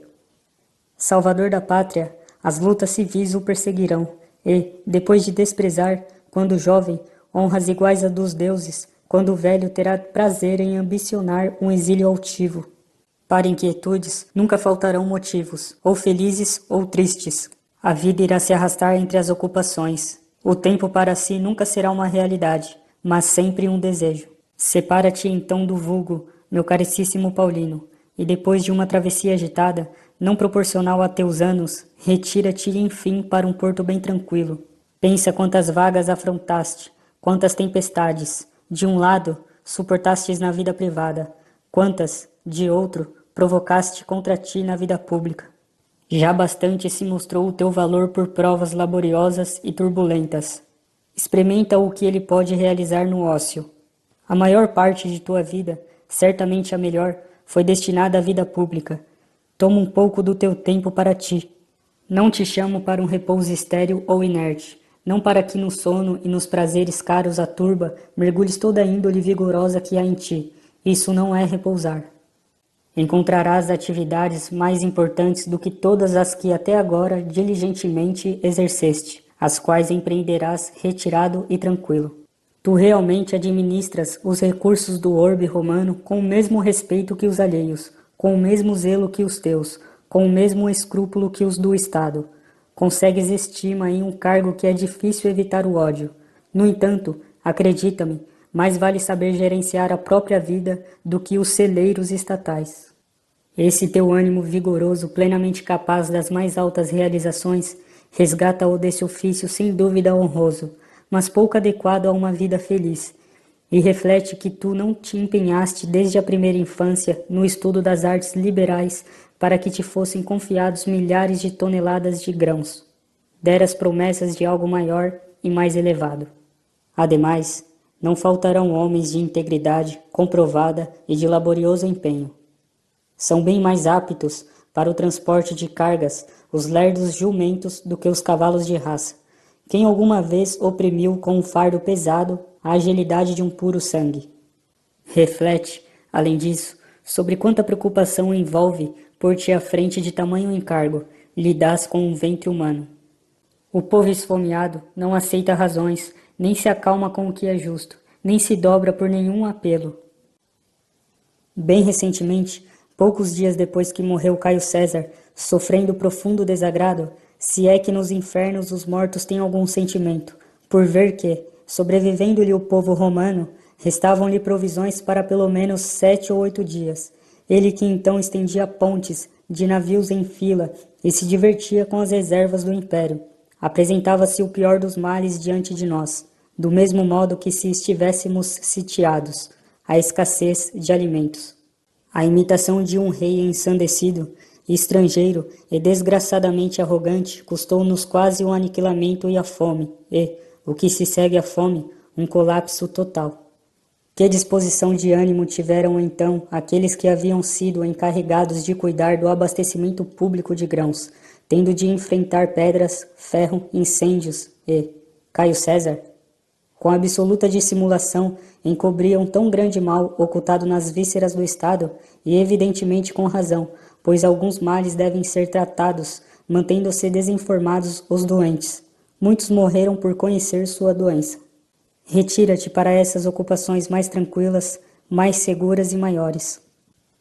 Tu pensas que é a mesma coisa se cuidas para que o trigo seja transferido para os armazéns sem sofrer dano, quer seja por fraude, quer por negligência dos transportadores, para que não se estrague e fermente por retenção de umidade, para que corresponda à medida e ao peso, ou se, em vez disso, te ocupas desses estudos sagrados e sublimes, a fim de conhecer qual é a natureza de Deus, qual a sua vontade, qual a sua condição, qual a sua fortuna, que destino aguarda a tua alma, que lugar nos reserva a natureza depois de deixarmos nossos corpos, o que é que sustenta no centro do universo os corpos mais pesados, suspende no alto os leves, leva o fogo para a parte mais alta, impele os astros em suas trajetórias, e assim por diante, outros fenômenos repletos de notáveis maravilhas?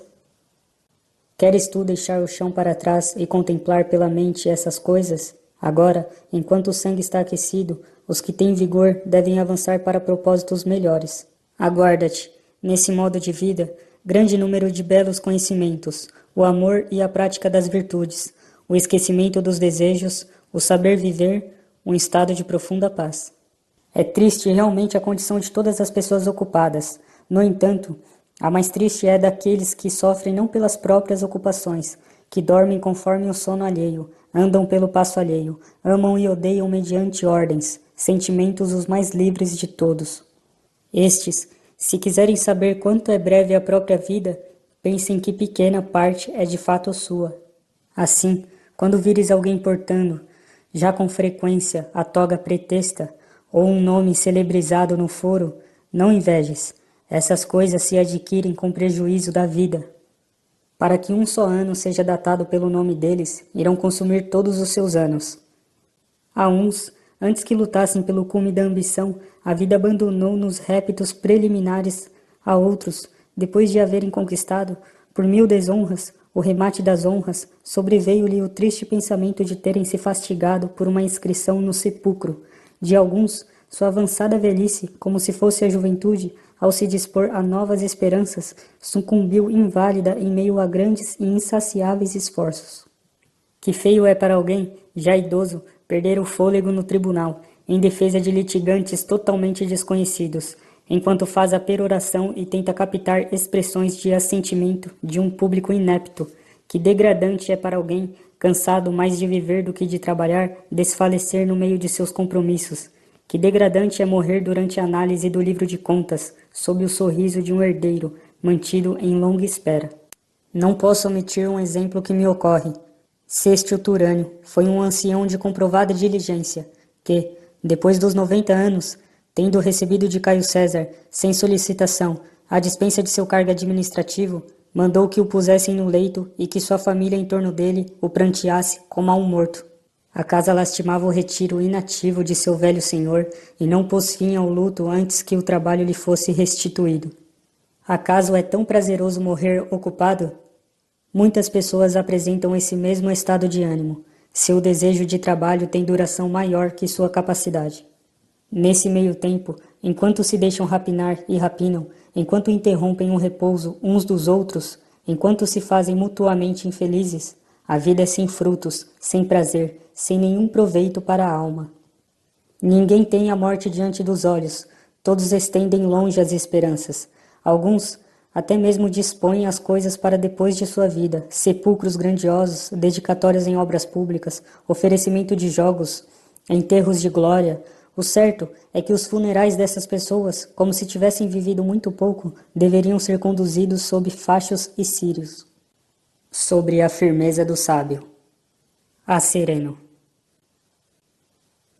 Entre os estoicos e os outros mestres de filosofia, Sereno, eu diria, não sem razão, que há tanta diferença quanto as mulheres e os homens, dado que uns e os outros contribuem no mesmo tanto para a vida em sociedade, mas uns teriam nascido para obedecer, outros para mandar. Quase como os médicos de casa, íntimos da família, em relação às doenças físicas, os outros filósofos adotam uma terapia suave e branda. Não havia melhor e de efeito mais rápido, mas aquela que o doente lhe permite. Os estoicos, que ingressaram em uma senda viril, consideram, para o efeito de cura, não que essa deva parecer agradável aos que a iniciam, mas que deve livrá-los da doença o mais rápido e conduzi-los para aquele ponto elevado, tão fora do alcance de um dardo, que esteja acima da fortuna. Abre aspas. Mas é árduo e duro o caminho que somos chamados a atravessar. Fecha aspas. Ora essa, é pelo plano que se vai para o alto? Mas nem é ele realmente tão íngreme quanto acham alguns. Somente a primeira parte tem pedras e rochedos e parece intransitável. Tal como, para quem olha de longe, a maioria dos lugares costuma parecer inacessível e de aspecto homogêneo, dado que a distância engana os olhos. Depois, chegando mais perto, aquelas mesmas áreas que a ilusão dos olhos compactara em uma coisa única, se abrem pouco a pouco, e então se torna suave o declive daquelas elevações que à distância aparentavam ser precipícios. Pouco tempo atrás, depois de uma menção a Marco Catão, tu sofrias indignado, intolerante como és, com a injustiça, com o fato dele ter sido pouco compreendido em sua época, dele, que se elevava acima de Pompeus e Césares, ter sido colocado abaixo de Vatínios, e te parecia revoltante que sua toga lhe houvesse sido arrancada no foro, quando estavas prestes a opor-se a uma lei, e que, depois de arrastado desde os rostros até o arco de Fábio, em meio às pancadas de uma facção sediosa, houvesse recebido palavras ofensivas e muitos outros insultos de uma multidão insana. Eu então respondi que tinhas motivo para te sentires apreensivo pela situação da República, que, de um lado, Públio Clódio, de outro, Vatílio e os mais perversos cidadãos punham à venda e, tomados de cega cupidez, não percebiam que, enquanto a vendiam, era eles também vendidos. Já com relação à pessoa de Catão, como te falei, estejas tranquilo. O sábio realmente não pode sofrer nenhuma injúria, nem contumélia. Além disso, os deuses imortais nos deram Catão como exemplo mais fidedigno de homem sábio do que o foram Ulisses e Hércules, para os tempos mais antigos. Os nossos estoicos os proclamaram sábios, invencíveis aos sofrimentos, indiferentes aos prazeres e vitoriosos sobre todos os temores. Catão não combateu com feras, ir no encalço delas é próprio do caçador e do camponês. Nem perseguiu seres monstruosos com fogo e ferro, nem viveu naqueles tempos em que era possível acreditar que o céu estivesse apoiado nos ombros de um só. Depois de superada a credulidade antiga e de as gerações terem avançado para um grau elevado de entendimento, tendo ele lutado contra a ambição, essa peste multiforme, e contra uma voracidade imensa pelo poder, a qual o mundo inteiro, dividido em três, não podia saciar, ergue-se sozinho contra os vícios de uma cidade que degenerava e batia ao fundo por seu peso e susteve a república que tombava, ao menos na medida em que uma única mão podia retê-la, até que, arrastado com ela, lançou-se como companheiro de uma ruína por longo tempo adiada, e extinguiu-se de uma só vez o que era vetado, separar-se. De fato, nem Catão sobreviveu à liberdade, nem a liberdade a Catão. Contra ele tu julgas que o povo pôde fazer uma injúria porque lhe arrancou a pretura ou a toga, porque aspergiu com o visco de sua boca aquela sagrada fronte? O sábio está seguro, nem pode ser atingido por nenhuma injúria ou contumélia. Além disso, falando de situações excepcionais, ao negar que o sábio seja pobre, não negais que costuma faltar-lhe teto e até alimento. Ao negar que o sábio possa enlouquecer, não negais que ele sofra perturbações, emita palavras pouco sensatas e ouse tudo a que obrigue a ação da doença. Assim, erguendo bem alto o supercílio, desceis ao mesmo nível dos demais, depois de mudar os nomes das coisas. Por conseguinte, eu suspeito que o mesmo fato também ocorra nessa afirmação, que à primeira vista é bela e elevada, de que o sábio não sofrerá injúria nem contumélia. Porém, há muita diferença se colocas o sábio ao abrigo da indignação ou ao abrigo da injúria. Pois, se dizes que ele suportará com serenidade, nenhum privilégio ele tem, e lhe acontece algo comum e que se aprende com a própria frequência das injúrias, ou seja, a paciência. Se negas que ele receberá injúria, isto é, que ninguém tentará fazer-lhe, abandono todas as minhas atividades e me converto em estoico. Fecha aspas. Eu realmente não decidi dotar o sábio de uma prerrogativa imaginária, apenas verbal, mas pô-lo em uma posição em que não se permita nenhuma injúria contra ele. Como? Não haverá ninguém para provocá-lo, para tentar atacá-lo? Nada na natureza é tão sagrado que não encontre um sacrilégio. Mas nem por isso as criaturas divinas estão menos no alto se existem os que buscam acometer uma grandeza que está situada muito além deles, sem haver de atingi-la. Acaso há dúvida de que a força mais confiável é a que é invencível e não a que não sofre ataque, já que é duvidosa a robustez não colocada à prova, porém é tida merecidamente como a mais confiável a firmeza que repele todos os ataques? Do mesmo modo, saibas tu que um sábio é de natureza melhor se nenhuma injúria lhe é nociva do que se nenhuma lhe é feita. E eu direi que é um homem forte aquele que as guerras não subjugam, nem o apavoram as forças inimigas que se aproximam, e não aquele que desfruta de ócio sedentário no meio de povos inativos. Portanto, repito, o sábio não está sujeito a nenhuma injúria. Assim, não importa quantos dardos contra ele sejam arremessados, posto que nenhum pode penetrá-lo. Como a dureza de certas pedras não pode ser rompida pelo ferro, nem o diamante pode ser cortado ou quebrado, ou mesmo limado, mas arruína o que se usa contra ele, assim como certas coisas não podem ser consumidas pelo fogo, mas envolvidas pelas chamas, conservam sua consistência e aspecto. Assim como certos rochedos que se estendem para o alto quebram o mar sem que eles próprios mostrem vestígio nenhum dessa violência, depois de fustigados por tantos séculos, igualmente sólida é a alma do sábio, e acumulou tal resistência que está ao abrigo da injúria tanto quanto esses elementos que mencionei. Abre aspas. E então, não poderá haver alguém que tente fazer injúria ao sábio? Fecha aspas. Tentará, mas esta não irá atingi-lo. Ele de fato se encontra afastado do contato com o que lhe é inferior, por uma distância grande demais para que alguma força nociva possa fazer chegar sua influência até ele. Mesmo quando os poderosos pretendem ser nocivos a ele, sendo não só iminentes pela dominação que exercem, mas influentes pela anuência dos que lhes são servis, todas as investidas deles perderão força bem abaixo de sua sabedoria, do mesmo modo que projéteis lançados para o alto, por um arco ou por máquinas de arremesso, embora tenham subido para além do alcance da vista, declinam, no entanto, bem abaixo do céu. Como? Tu achas que, quando aquele famoso rei estúpido escureceu o dia com uma descarga de projéteis, alguma seta tenha alvejado o sol, ou que, depois de ele ter lançado grilhões sobre o mar, Netuno tenha sido atingido? Assim como as criaturas celestes escapam às mãos humanas, e em nada a divindade é lesada pela ação dos que derrubam templos e fundem suas estátuas, igualmente tudo que contra o sábio se pratica com arrogância, petulância, soberba, são tentativas inúteis. Abre aspas. Mas seria melhor que não houvesse ninguém que quisesse fazê-lo. Fecha aspas. Desejas coisa difícil para o gênero humano? A inofensividade. E o fato de não se fazer tem importância para os que têm intenção de fazer, não para aquele que não pode sofrer tal ação, nem mesmo se lhe for feita.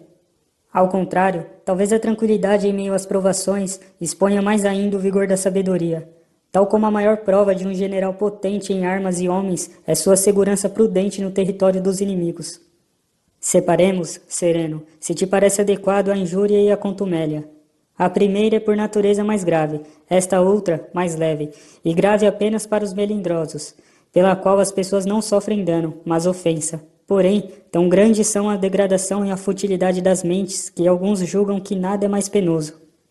Chegou-se a uma estupidez tão grande que nós nos atormentamos não só pela dor, mas também pela suposição da dor, à maneira das crianças, nas quais uma sombra, máscaras disformes ou faces contorcidas incutem medo e até provocam lágrimas, palavras desagradáveis a seus ouvidos, o movimento dos dedos e outras coisas que elas irrefletidamente rechaçam por um impulso errôneo.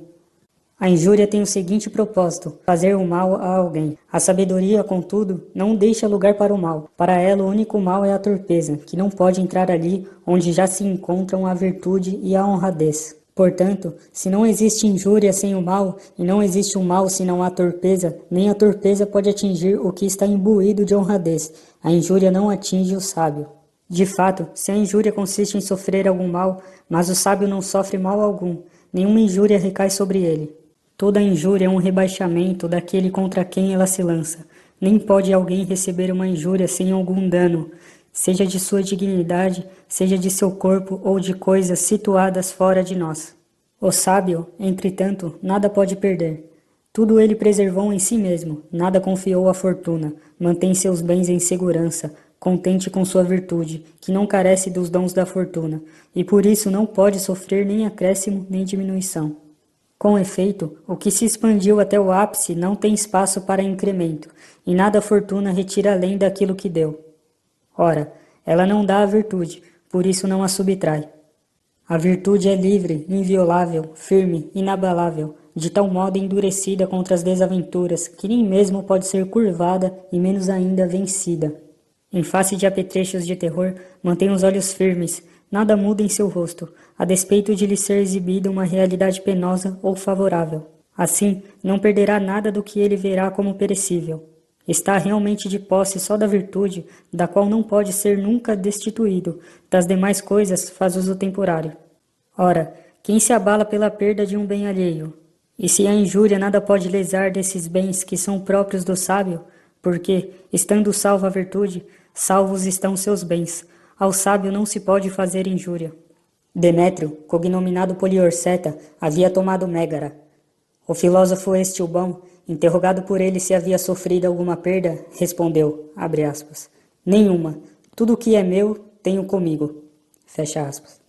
Mas seu patrimônio havia se convertido em despojo de guerra, suas filhas o inimigo havia arrebatado, sua pátria havia caído em domínio alheio, e um rei, circundado pelas armas do exército vitorioso, interrogava-o de um assento elevado. Ele, no entanto, arrancou-lhe a vitória e atestou que estava não só invicto, como indene, pois tinha consigo os verdadeiros bens, sobre os quais não se pode lançar as mãos, e aqueles, dissipados e saqueados, que estavam sendo levados, não os julgava seus, mas exteriores e resultantes do desejo da fortuna. Por isso, não os apreciava como bens próprios. Realmente, é instável e incerta a posse de tudo quanto nos vem de fora. Pensa agora se um ladrão, um caluniador, um vizinho prepotente ou um velho riçaço que reina sem filhos poderiam fazer uma injúria a quem a guerra, o inimigo ou aquele que exerce a gloriosa arte de subjugar cidades, nada puderam tirar. Em meio a espadas que de todo lado cintilam e ao tumulto dos soldados na rapina, em meio às chamas, ao sangue e aos escombros de uma cidade destruída, em meio ao colapso de templos que desabam em cima de seus deuses, um único homem manteve a paz. Assim, não há motivo para julgares audaciosa a promessa para a qual, se tenho pouca credibilidade, vou te dar um garantidor. É de fato difícil acreditares que tamanha firmeza ou tamanha magnitude de espírito possa aplicar-se a um homem. Mas aparece esse homem diante de todos nós para dizer, abre aspas, não há motivo para duvidares de que alguém, nascido como homem, possa elevar-se acima da condição humana, de que olhe com serenidade para as dores, os danos, as ulcerações, as feridas, os grandes tumultos que fervilham em torno de si, e suporte as situações duras com placidez e as situações prósperas com comedimento, sem ceder àquelas nem confiar nestas, e possa manter-se exatamente o mesmo em situações diversas, nem considere nada como seu exceto a si mesmo, e a si mesmo como a parte em que é melhor. Eis que me apresento para vos provar que, sob esse destruidor de tantas cidades, são abatidas fortificações a golpes de ariete. Altas torres vêm repentinamente abaixo graças a sapas e fossos subterrâneos, e se ergue um terraplano que alcança as mais elevadas fortificações. Porém, não é possível encontrar nenhuma máquina que abale um ânimo solidamente assentado. Tirei-me há pouco para fora das ruínas de minha casa e, enquanto flamejavam incêndios por todo lado, escapei das chamas por entre os mortos. Não sei que sorte tiveram minhas filhas, se pior que a da população. Sozinho, idoso e vendo-me cercado de condições hostis, no entanto, declaro que meu patrimônio está íntegro e incólume. Mantenho-me na posse de tudo o que tinha de meu. Não há motivo para me teres como vencido e a ti como vencedor. A tua fortuna venceu a minha fortuna. Aqueles bens transitórios e que mudam de dono, não sei onde estão. Quanto a meus bens, estão comigo e estarão comigo. Esses ricos perderam seus patrimônios, os libidinosos perderam seus amores e, com alto dispêndio de pudor, as amantes prediletas, os ambiciosos perderam a cúria, o fórum e os locais destinados ao exercício dos vícios em público, os agiotas, seus registros, nos quais a avidez imagina sorridente falsas riquezas. Eu, entretanto, conservo tudo intacto e íntegro. Por isso, interroga essas pessoas que choram e se lamentam, que, para defender seu dinheiro, opõem seus corpos nus a espadas desembainhadas, e que fogem do inimigo com o bolso carregado. Fecha aspas. Saibas, portanto, o seguinte, sereno, que o homem perfeito, pleno de virtudes divinas e humanas, nada perde. Seus bens estão circundados de defesas sólidas e intransponíveis. Não poderias comparar a elas as muralhas da Babilônia, que Alexandre invadiu, nem as fortificações de Cartago ou de Numância, conquistadas por uma única mão, nem a colina do Capitólio. Esses locais trazem marca do inimigo. As defesas que protegem o sábio são resistentes ao fogo e aos assaltos. Não oferecem acesso algum, são elevadas, inexpugáveis, iguais às dos deuses. Não há por que afirmar, tal como costumas, que esse nosso sábio não se encontra em parte alguma. Não imaginamos isso como vão atributo da natureza humana, nem concebemos uma imagem grandiosa de algo falso, mas já mostramos e mostraremos qual a formamos, criatura rara, talvez e única por grandes intervalos de tempo. Realmente, tudo que é gerado e que supera o limite habitual e comum não é gerado com frequência. De resto, o próprio Marco Catão, de cuja menção partiu esta discussão, receio que esteja acima de nosso modelo. Depois, algo que causa um dano deve ser mais forte do que algo que sofre um dano. Ora, a perversidade não é mais forte do que a virtude, portanto, não pode o sábio sofrer dano.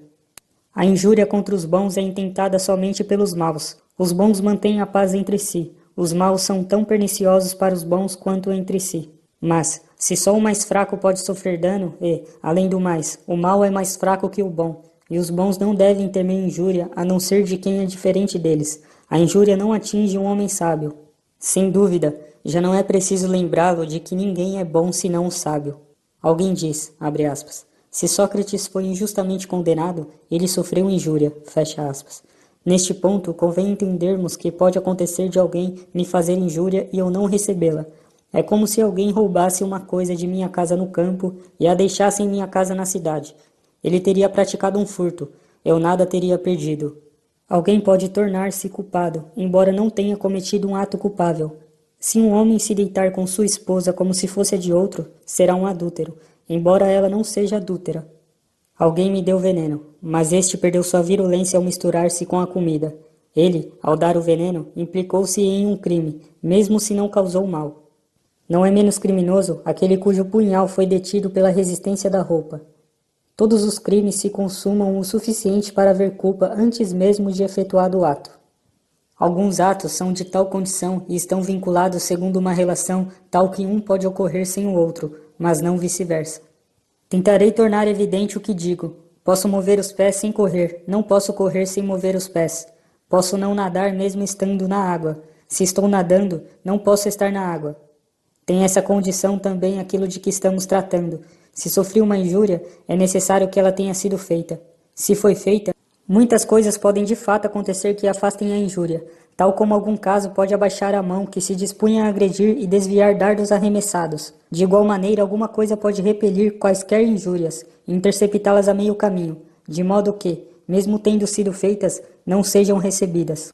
Além disso, a justiça nada pode sofrer de injusto, porque coisas contrárias não se relacionam. Ora, uma injúria não pode ser feita senão de modo injusto. Portanto, ao sábio não pode ser feita uma injúria. Nem há motivo para admiração se ninguém lhe pode fazer injúria, nem mesmo é possível ser-lhe útil, e ao sábio não falta nada que ele possa receber de presente. Inclusive uma pessoa má nada pode lhe dar que seja digno de um sábio, pois, antes de dar, ela deve ter. Contudo, ela nada tem que um sábio pudesse sentir alegria de ver transferido para ele. Portanto, ninguém pode fazer mal ao sábio, ou ser-lhe útil, posto que criaturas divinas nem desejam ajuda, nem pode sofrer dano. Ora, o sábio está contíguo e próximo aos deuses. Exceto pela condição mortal, é semelhante a um deus. Ao esforçar-se e dirigir-se para planos elevados, ordenados, tranquilos, que seguem um fluxo uniforme e harmônico, serenos, benignos, criados para o bem de todos, benéficos para si e para os demais planos, ele não cobiçará nada de insignificante, nada irá lamentar. Aquele que, apoiado na razão, avança com ânimo divino em meio às vicissitudes humanas, não tem onde receber uma injúria. Achas que estou falando só daquela proveniente do homem? Nem sequer da fortuna, que, toda vez que combateu com a virtude, nunca se retirou em pé de igualdade.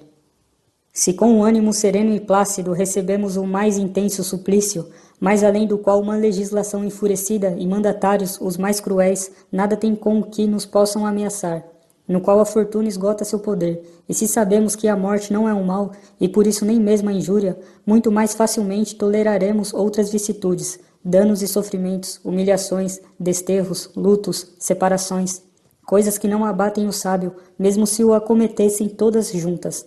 Ainda menos ele iria afligir-se com os golpes de cada uma individualmente. E, se ele suporta com equilíbrio as injúrias da fortuna, quanto mais as de homens poderosos, que ele sabe serem agentes da fortuna. Assim, ele resiste a tudo, ao rigor do inverno e às intempéries do clima, a febres e doenças e a outras casualidades, e não forma juízo tão positivo sobre alguém, a ponto de achar que tal pessoa tenha feito algo com sabedoria, o que se dá unicamente com o sábio. Pensa também o seguinte, o pretexto para as injúrias amplia-se largamente na proporção dos meios buscados para nos pôr em risco, tais como o suborno de um delator, uma falsa incriminação ou a incitação do ódio de poderosos contra nós e quaisquer outras violências que ocorrem entre homens trajados de toga. Existe também aquela injúria frequente de suprimir o ganho de uma pessoa ou um prêmio a longo tempo desejado, de desviar uma herança que se havia tentado alcançar com grande empenho e de cancelar os favores de uma casa da qual se obtinham proveitos. Dessas ações escapa o sábio, que não sabe viver nem na esperança nem no medo. Acrescenta agora o fato de que ninguém recebe uma injúria com ânimo sereno, mas perturba-se ao percebê-la. No entanto, carece dessa perturbação um homem liberto de erros, que tem domínio de si e está em profunda paz e serenidade. De fato, aquele, se o toca uma injúria, esta não só o disturba, mas o compele. Já o sábio está isento de ira, que é provocada pela ideia de sofrer injúria. Nem de outro modo ele poderia estar isento de ira se também não fosse inacessível à injúria, que ele sabe que não pode lhe ser feita. Daí ele ser tão confiante e contente, daí ser tomado de alegria contínua.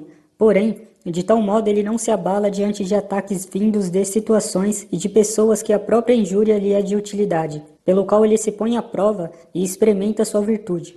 Peço-vos o favor de acolhermos essa proposição e de nos manter com ânimo e ouvidos benévolos, enquanto se procura retirar da injúria o sábio.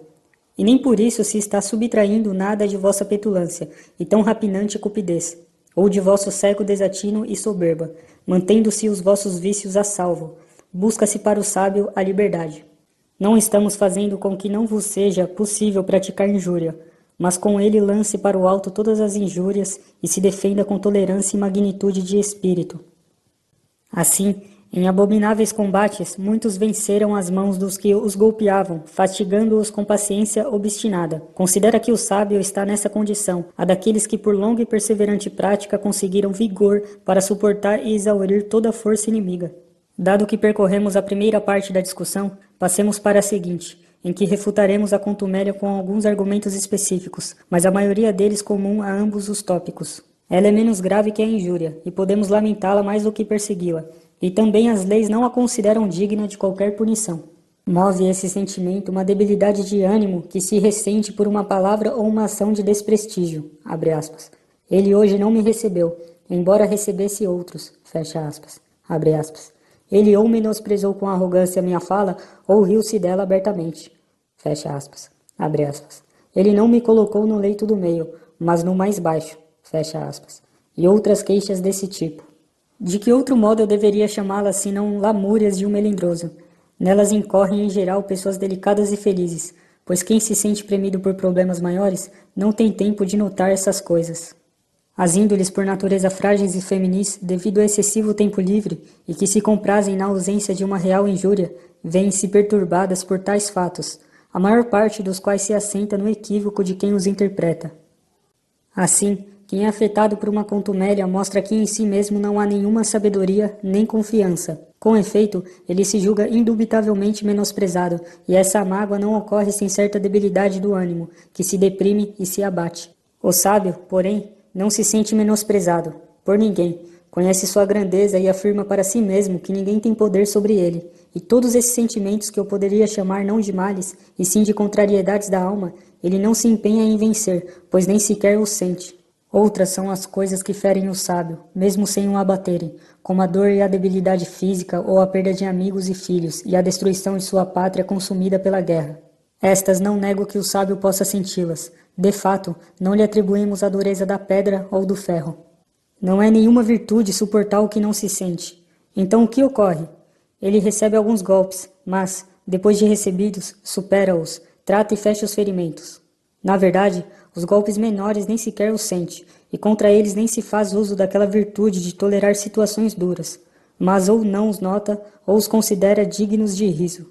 Além do mais, como são os arrogantes, os insolentes e os que conduzem mal a sua situação afortunada, os que provocam grande parte das contumélias. O sábio tem um meio pelo qual pode rejeitar esse sentimento inflado, a virtude mais bela de todas, a magnanimidade. Esta passa além de quaisquer sentimentos desse tipo, comparáveis a imagens vãs de sonhos e visões noturnas que nada têm de sólido e verdadeiro.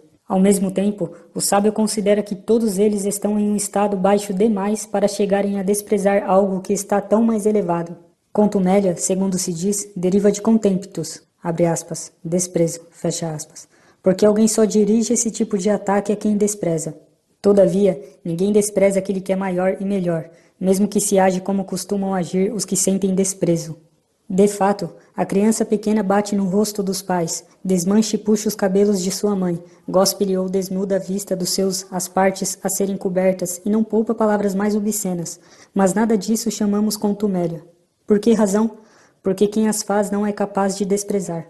A percepção que temos das crianças, O sábio a atende todos os homens, que, mesmo depois da juventude e da velhice, permanecem na infância.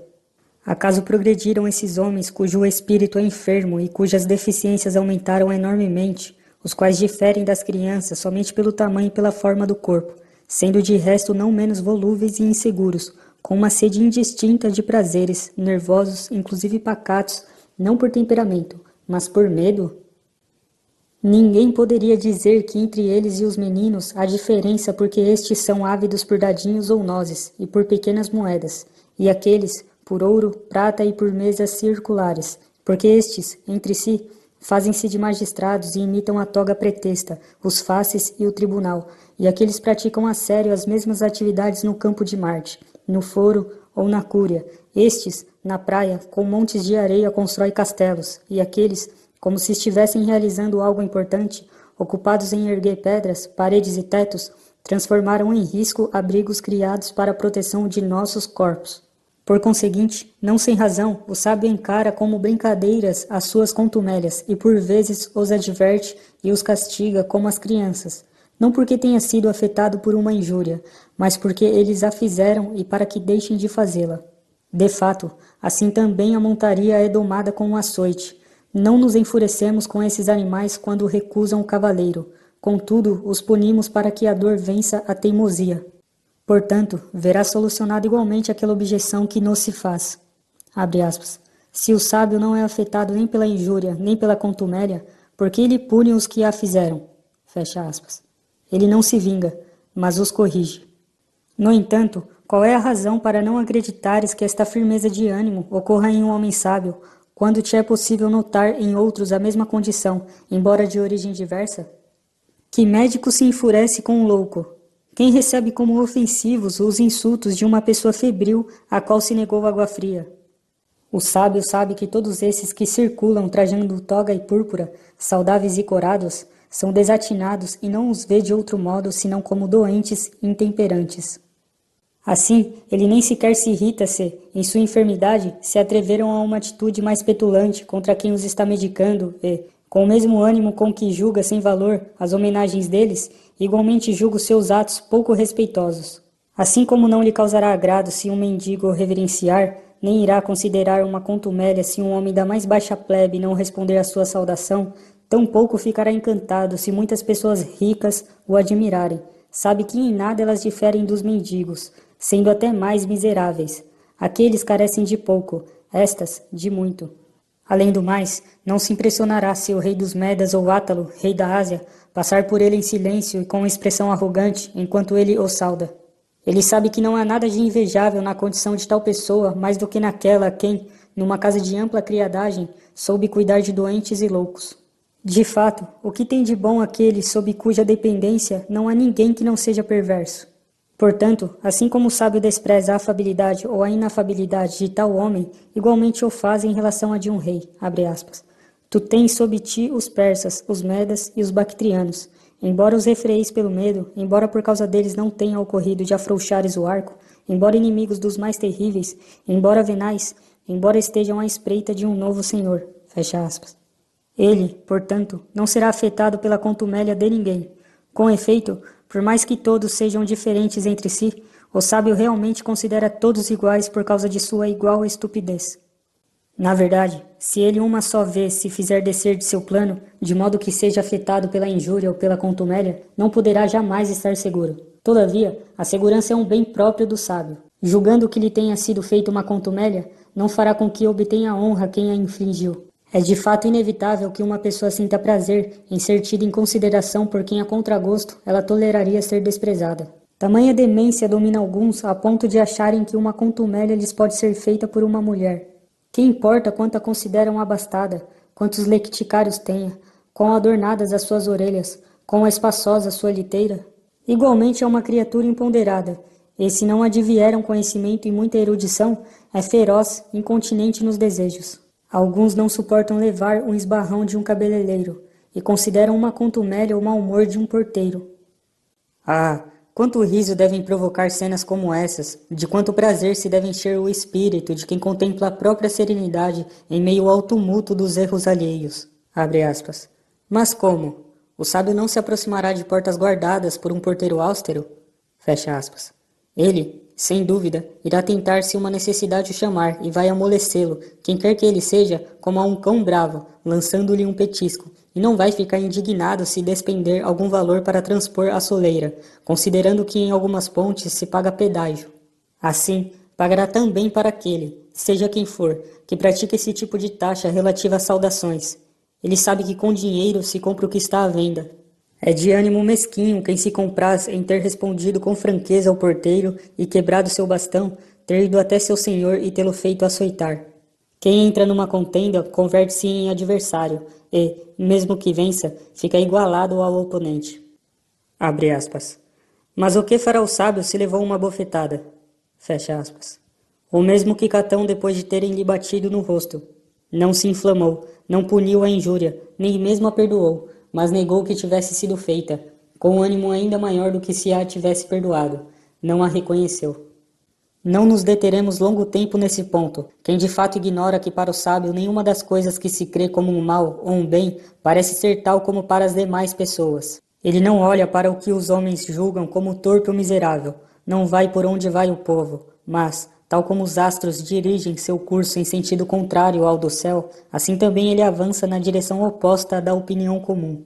Deixa de perguntas deste tipo, abre aspas. O sábio, então, não sofrerá injúria se for surrado, se um olho lhe for arrancado? Não sofrerá contumélia se no foro ele for tratado com palavras insultuosas de pessoas sórdidas? Se for obrigado a tolerar alguma outras daquelas coisas que podem ser escogitadas como incômodas para um pudor sensível? Fecha aspas. Por mais que essas situações se avultem em número e em gravidade, serão da mesma natureza. Se as pequenas não o atingirem, nem mesmo as maiores. Se poucas não o atingirem, nem mesmo muitas. Mas vós fazeis uma conjectura sobre a grandeza de seu espírito com base em vossa debilidade, e, depois de considerar sobre quanto tempo julgais que podeis suportar, colocais o limite da capacidade do sábio um pouco além da vossa. Porém, sua virtude o situou em outra dimensão do cosmo, de modo que ele não tem nada em comum convosco. Faz um levantamento de adversidades e de todas as situações difíceis de tolerar e das que repugna ouvir falar ou ver. Ele não será esmagado pelo acúmulo delas e resistirá a cada uma tal qual a todas juntas. Quem diz que para o sábio uma coisa é tolerável, outra é intolerável, e mantém a grandeza de seu ânimo dentro de certos limites procede mal. A fortuna nos vence se não é inteiramente vencida por nós. Para não julgares que essa é uma resistência estoica, Epicuro, a quem vós assumis como patrono da vossa inércia, e o qual julgais preceituar uma atitude mole, indolente e voltada aos prazeres, afirma que, abre aspas, raramente a fortuna interfere na vida do sábio, fecha aspas. Ele quase emitiu palavras próprias de um homem. Queres tu falar com mais força e suprimir totalmente a fortuna? A casa do sábio é apertada, sem luxo, sem estrépito, sem adornos, não vigiada por porteiros que repartem a turba de visitantes com venal arrogância. Mas a fortuna não passa por esta porta vazia e livre de vigias. Ela sabe que não tem ali um lugar onde existe algo de seu. E se até Epicuro, que foi muito indulgente com o corpo, se insurge contra as injúrias, porque no nosso caso isso pode parecer inacreditável ou acima da capacidade da natureza humana? Ele afirma que as injúrias são toleráveis para o sábio, nós, que as injúrias para ele não existem. Nem há motivo para dizeres que isso repugna a natureza. Não negamos que é uma coisa incômoda ser açoitado, golpeado e carecer de algum membro. Entretanto, negamos que todas essas coisas são injúrias. Não eliminamos delas a sensação de dor, mas o nome de injúria, que não lhes pode ser atribuído restando intacta a virtude.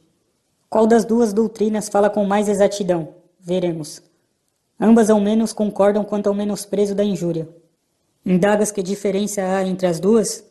A que existe entre os mais fortes gladiadores, um dos quais comprime o ferimento e resiste em sua posição. O outro, olhando para o público que grita, faz sinal de que não é nada e não aceita que intercedam no combate. Não há motivo para julgares importante aquilo sobre o que discordamos. Os dois exemplos exortam aquela proposição de que tratamos, a qual, sendo única, estende-se a vós, desprezar as injúrias e aquilo que eu chamaria de sombras e suposições de injúrias, as contumélias, que, para serem desprezadas, não requerem um homem sábio, mas somente um que tenha plena consciência e que possa indagar para si mesmo. Abre aspas. Essas coisas me acontecem merecida ou imerecidamente? Se merecidamente, Não é contumélia, é uma sentença. Se imerecidamente, aquele que pratica essa injustiça deveria sentir vergonha. E o que é que se domina a contumélia? Alguém zombou de minha calvície, de minha miopia, da magreza de minhas pernas e de minha estatura. Que contumélia há em ouvir sobre o que é aparente? Rimos daquilo que é dito na presença de um só. Na presença de muitos nos sentimos indignados, e a outros não damos a liberdade de dizer o que nós mesmos costumamos dizer sobre nós. O gracejo moderado é divertido, o exagerado é irritante. Crisipo afirma que uma pessoa ficou indignada por alguém tê-la chamado de carneiro do mar. Vimos Fido Cornélio, genro de Ovídio Nazão, chorar no Senado depois que Corbulão o chamou de avestruz depenado. Diante de outras palavras malévolas que atingiam fundo seus costumes e sua vida, manteve-se firme a sua face, diante desse mote tão absurdo, e irromperam-lhe as lágrimas. Tamanha é a debilidade dos ânimos quando desaparece a razão. E o que dizer de quando nos sentimos ofendidos se alguém imita nosso modo de falar ou de nadar, ou algum defeito do nosso corpo ou da nossa linguagem? Como se esses fatos ficassem mais perceptíveis na imitação de um outro do que em nós mesmos. Alguns ouvem contrariados falar de sua velhice, dos cabelos brancos e de outras coisas que se fazem votos para alcançar. Falar mal de sua pobreza deixou alguns enfurecidos. No entanto, quem a esconde já se censurou por causa dela. Assim, dos petulantes e dos que gracejam por meio de insultos, retira seu argumento se espontaneamente os abordares primeiro. Não oferece motivo de riso quem ri de si mesmo. Conta-se que Vatínio, homem nascido para ser alvo tanto de riso quanto de ódio, foi um bufão não só espirituoso como mordaz. Ele próprio falava mal de seus pés e dos talhos em seu pescoço. Desse modo escapara dos gracejos dos inimigos, e sobretudo dos de Cícero, os quais eram mais numerosos do que suas doenças. Se foi capaz disso alguém que pela aspereza de sua língua, por meio de contínuos insultos, desaprendera o sentimento de vergonha, por que não o seria aquele que, por meio dos estudos liberais e do cultivo da sabedoria, tem alcançado algum progresso? Acrescenta que é um tipo de vingança negar a alguém que fez uma contumélia o prazer de tê-la feito. É comum alguém dizer, abre aspas, ah, que pena, acho eu, ele não entendeu, fecha aspas. A tal ponto, o fruto da contumélia está na percepção e na indignação daquele que a sofre. Depois, para que ele não vai algum dia faltar o troco, há de se encontrar quem também te vingue. Caio César, um contumelioso, entre outros vícios em que abundava, era movido pelo prazer intenso de ferir todos com alguma afronta. Ele próprio, sendo matéria muito fecunda de riso, tamanho era a feiura da palidez que atestava sua insânia, tamanha a expressão feroz de seus olhos ocultos sob a fronte envelhecida, tamanho o aspecto ruim de sua cabeça pelada e com os respingos de cabelos postiços, e ainda cerviz tomada de pelos, a finura das pernas e a enormidade dos pés. Seria infindável se eu quisesse referir cada um dos motivos pelos quais ele foi contumelioso com os seus pais e avós, ou com cidadãos de todas as classes. Mencionarei aqueles que o levaram à ruína. Ele tinha Valério Asiático, entre seus principais amigos, homem feroz e que mal toleraria com calma ofensas feitas a outras pessoas. Para esse homem, durante um jantar, ou seja, como em uma assembleia, com voz bem alta, César expôs quais eram as qualidades da esposa dele na cama. Bons deuses, um marido ouvir isso, um príncipe sabê-lo, e chegar a tal ponto sua licenciosidade que, não digo para um esconso apenas, não digo para o amigo, mas simplesmente para o marido, o príncipe tenha narrado não só seu adultério como ainda sua decepção. Já, ao contrário, o modo de falar de Quereia, tribuno militar, não era correspondente ao valor de sua mão. Tinha uma voz mole, bastante suspeita, não fossem conhecidos os seus atos valorosos. Quando este lhe pedia uma palavra de ordem, Caio ora lhe dava, abre aspas, Vênus, fecha aspas, ora, abre aspas, Priapo, fecha aspas, censurando continuamente a delicadeza do soldado. Tais censuras, ele próprio as fazia em trajes transparentes, calçando sandálias e adornado de ouro. Foi ele o primeiro entre os conjurados a ter recebido a mão armada. Foi ele que o decepou com um só golpe no meio da cerviz. Em seguida, foram-lhe cravados de toda parte numerosos golpes de espada que vingavam injúrias públicas e privadas, mas o primeiro foi aquele varão que menos aparentava sê-lo. E o próprio Caio, todavia, considerava tudo contumélia, assim como os que não toleram sofrê-la são os que mais desejam fazê-la. Ele ficou irado com Herênio Macrão, porque o havia saudado como Caio, e não deixou impune um centurião primipilo pelo fato de tê-lo chamado de Calígula. Costumava-se chamá-lo por esse apelido porque ele nascera em um acampamento militar e fora o pupilo das legiões. jamais tendo sido mais íntimo dos soldados com outro nome, mas, já depois de alçado em coturnos, considerava, abre aspas, Calígula, fecha aspas, um insulto e uma desonra. Portanto, irá nos servir de consolo o seguinte: mesmo se nossa afabilidade renunciar à vingança, haverá alguém para punir o insolente, arrogante e injurioso, vícios que não se esgotam em um só homem, em uma única contumélia. Olhemos para os exemplos daquele cuja paciência louvamos, como de Sócrates, que tomou positivamente as piadas contra ele feitas publicamente e vistas nas comédias, rindo-se delas, e não menos quando foi banhado de água suja por sua esposa Xantipa. Censurava-se a Antístenes, sua mãe bárbara e nascida na Trácia. Ele respondeu que também a mãe dos deuses era natural do monte Ida. Não se deve chegar à rixa e ao antagonismo. Devemos nos apartar, e tudo que for feito por insensatos, abre parênteses, mas só por insensatos é que pode ser feito, fecha parênteses. Deve-se deixar de lado e ter como indistintas as honrarias e as injúrias do povo. Nem doer-se por estas, nem alegrar-se por aquelas. De outro modo, por temor de contumélias ou pelo aborrecimento, negligenciaremos muitas ações necessárias e não faremos frente a deveres públicos e privados, por vezes inclusive avantajosos, enquanto nos aflige a preocupação muito pouco viril de ouvir alguma crítica contra nosso caráter. Por vezes irritados até mesmo contra poderosos, revelaremos esse sentimento com intemperante liberdade. Mas também não é liberdade nada sentir, enganamo-nos. Liberdade é situar o ânimo acima das injúrias e constituir-se como um ser cuja felicidade lhe venha unicamente de si. É separar de si os eventos exteriores para não ter de levar uma vida atormentada, a temer o riso de todos, a língua de todos. De fato, quem é que não nos poderia fazer um insulto se qualquer um pode? Porém, o sábio e aquele que aspira à sabedoria usarão de um remédio diverso. Os imperfeitos, que se pautam ainda pela opinião comum, devem imaginar o seguinte, que eles terão de viver em meio a injúrias e contumélias. Tudo lhes chegará mais leve se já estiverem esperando. Quanto mais honorável é um homem por sua origem, fama e patrimônio, tanto mais valorosa é sua conduta, lembrando que na linha de frente ficam as tropas mais graduadas. As contumélias, palavras injuriosas, ignomínias e outras desfeitas, ele suporta tal como o clamor dos inimigos, os dardos que passam longe, as pedras a crepitar em torno do capacete sem ferir.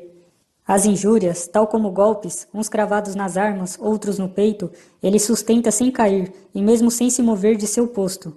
Inclusive, se sofres um cerco e uma pressão de violência feroz, é torpe, entretanto, ceder, protege o posto que te foi designado pela natureza. Perguntas que posto é esse? O de homem. O sábio dispõe de outro auxílio, que é reverso deste, pois vós estáis em combate, ele já alcançou a vitória.